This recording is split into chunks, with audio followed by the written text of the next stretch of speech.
নেত্রকোনা থেকে আরো দুজনকে সজীব ও গ্রেপ্তার করা রাজীব। হয়েছে। বাকি আসামিদের ধরতে অভিযান চলছে বলে জানিয়েছে ঢাকা মহানগর পুলিশ।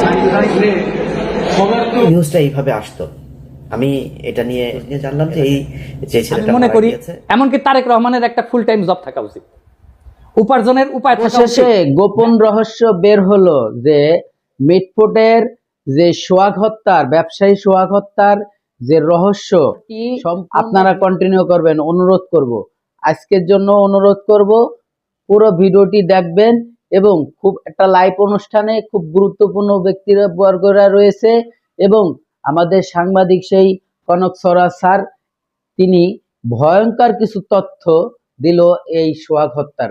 কেন এই সোহাগ হত্যাকে এই সোশ্যাল মিডিয়া অ্যাক্টিভেট করছে এবং সোশ্যাল মিডিয়াতে কি দেখানো হচ্ছে এবং কি দেখানো হচ্ছে না, খুবই গুরুত্বপূর্ণ কিছু তথ্য রয়েছে আজকের এই ভিডিওতে। যারা ছিল তারা প্রতিবাদে কি উত্তর দিছে এবং যারা রাজপথে আছে তারা বর্তমান কোন অবস্থায় আছে।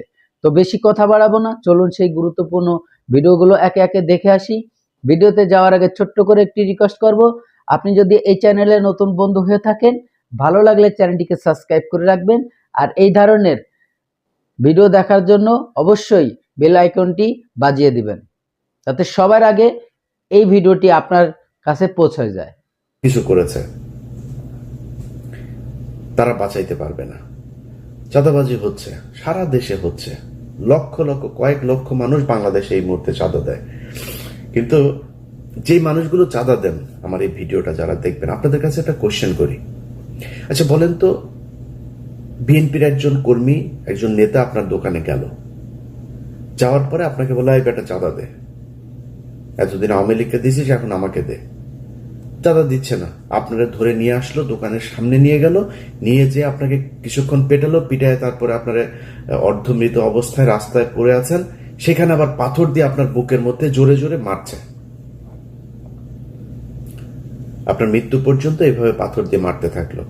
একটু চিন্তা করেন তো, এটা কি কোথাও কি ঘটেছে এরকম ঘটনা? এটা কি সম্ভব? আপনি একটু চোখ বন্ধ করে কল্পনা করেন, আপনার দোকান থেকে ওই বিএনপির যেই নেতা, এলাকার যুব দলের, ছাত্র দলের সভাপতি, সেক্রেটারি বা তার লোক যারা এসে চাঁদা নেয়, চিন্তা করেন একটু চোখ বন্ধ করে যে সেই লোকটা আসলো আমার এরকম এরকম। এটা কি সম্ভব? কখনো প্রশ্নই আসে না। এর আগে আরেকটা ঘটনা ঘটেছে ঠিক এই একই রকম। ঢাকা বিশ্ববিদ্যালয়ে একটা ছেলেকে, সে কিছুটা আপনার শুনেছে যে বুদ্ধি প্রতিবন্ধী টাইপের, তার ধরে আনলো, ভাত খাওয়ালো, ভিডিও দেখলাম আমরা সেটা, কিছুক্ষণ পরে আবার সে নাই।